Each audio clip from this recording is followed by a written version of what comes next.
A point against Havant and Waterlooville felt like an excellent result anyway. Does it feel even sweeter because of the events in the final few minutes?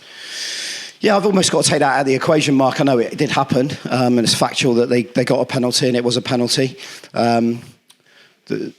Where it's come from is disappointing. It was our corner, and the keeper's caught it, and then the resulting counter-attack is... And we've had to try and make a challenge in the box and given away a penalty. But for the whole game, I mean, a fair result was a draw. Havant didn't deserve to win the game, and I don't think we did, in all honesty. But what we did show was, I said about the work we did on Wednesday night, keeping clean sheets are going to help us survive. And the boys, I just said to them, above everything else, they carried out the game plan to a T again. Kept our shape, kept our discipline. Obviously, Doz has changed it slightly second half, and it's caused a few problems with those inverted wingers coming in, with Jake coming in with his left foot and picking out passes. And obviously with Roberts, he's really good when he cuts in on his right foot. Dooku, when you're dropping balls on diagonals across, an aerial threat as well. Listen, they've got some very, very good players. It's a very good squad that Paul's assembled there. And they've only lost one game in 10, as I said to you before the game. So I think that's a fantastic result for us. I really do. Do we want to create a little bit more? Yeah, we do, of course. I thought our decision-making in the final third at times wasn't quite right. We didn't stay on the ball. We were in too much of a hurry to try and get an effort away. But it's a really good performance, good team performance, good discipline, tactically set up perfectly. And as I said, they carried out the game plan to a T. Clean sheet feel even better against a team like Havant, who've got so much firepower out there. Yeah, I mentioned that to you before the game as well. I mean, listen, half-time last week, they've... Walls come off and they've made a few changes, and then you bring on Scott Rendell and the like. You got Dooku in there, as I said, and Roberts. So these are all real proven attacking players at this level, and very good players. And then you got someone like Billy Clifford. I've always liked Billy. Gets on the ball, he can dictate play in there, and we smothered it. That's what we did. That was the game plan. We tried to get after them a little bit. I think Paul probably would have expected us to sit off like we had done in the last couple of weeks, and maybe have been a back five, but we didn't. We stayed aggressive. We felt as if that gave us a better base. It was almost like a bit of reverse psychology with the lads, because however much you tell them we want to go on a little bit of a high press, I knew really the press would come in and around the halfway line. What you didn't want to do was drop in low block like we've seen recently, which we've done well at. But I felt as if in this game, because they've got quality, I didn't want them dropping balls over the back of our back four or into strikers. Didn't really want to cut us open or thread through the middle and break lines, but they're very good at the other stuff. So, and then we've had to defend a lot of set pieces as well. So, listen, credit to every man. Lots of bumps, lots of bruises, what you expect, and that's an important point. Hopefully, that'll be a very important point come the end of the season. A hot one out there, it looked like. Make it different, make the game different than you're expecting. Yeah, it was. I mean, listen, Elliot was suffering from that. It really was hot. And what happens in a stadium is the heat exasperates and it goes up a bit higher, and it's really oppressive, and it gets on you. You can't breathe very well. So there was only a couple of drinks breaks because of injuries. But, Elliot has asthma as well, so he was suffering with that a little bit, and you could see the heat in his head. I didn't want to risk him. And we have got a bit of firepower to go on. Dave Sims-Burgess can go on. Obviously been able to put Ryan on as well over the other side.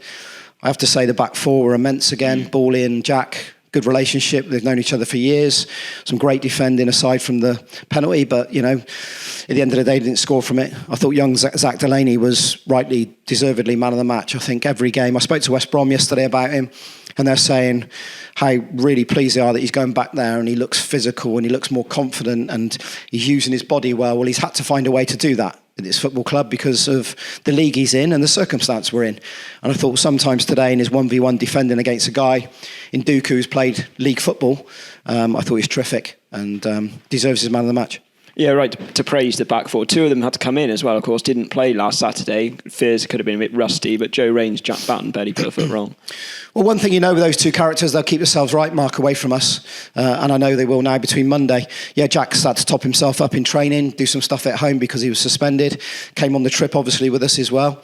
And Joe's been managing, bless him, he's been managing knocks, bumps, bruises ever since his bad injury because he's been overcompensating. So we got him to a chiropractor, cracked his hip because he's been struggling with his hip, done some work on his ankle as well. So rolling him out there, he'll go again. I know that Joe Raines will go again. He's really sore down there, but he'll go again for us. And nothing more epitomises what we're about as a football club than Joe Raines. I've said it before. But to a man, all of them, even the boys on the bench, really together, the staff, wonderful support again. What was that, 1,200 in here today? Wonderful support from our supporters. Great appreciation at the end. They really are making a difference. I have to say that. I know we're travelling well to Hungerford as well, so be as vocal up there. The boys are feeding off it. And like I said in my programme notes, rest assured they're doing everything they possibly can to ensure we're safe, and then we can rebuild and go again in the summer. Because obviously Good Friday this afternoon, you've got a rare Saturday and Sunday, rare weekend off. What's yours and the players' plans for that? Rest up? Yeah, they'll be recovering. I'm not going to stick them in cars over bank holiday weekend. They'll rest up and come straight and meet the coach. We'll get a coach to Hungerford. Myself, I'll go and watch a game tomorrow.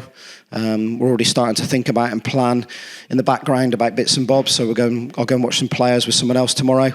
And then prepare. I'll watch the game. I'll watch Hungerford back obviously today. One thing I do know, we're going to go there. It's going to be a difficult pitch. Whoever I've spoken to about it said it's really, really difficult. In fact, Steve, the referee, was there last week and told me, be ready for it. There's no grass on it whatsoever. And with the conditions, it's going to be very dry against a very good side who are just, I think they're a point outside the playoffs at the moment. So they've got something to play for. Danny's done a great job over there. We know his players work ever so hard for him, and they have a real still about them, real grit. So we'll have to show all that stuff we showed today, again on Monday. But I think the boys will take, again, more confidence from it. That's another good result with Twerton Park on a wonderful little run here now. And let's see if we can add to the total when we go to Hungerford on Monday. Well done for another positive result this afternoon. Cheers. Thanks, Mark. Cheers, mate.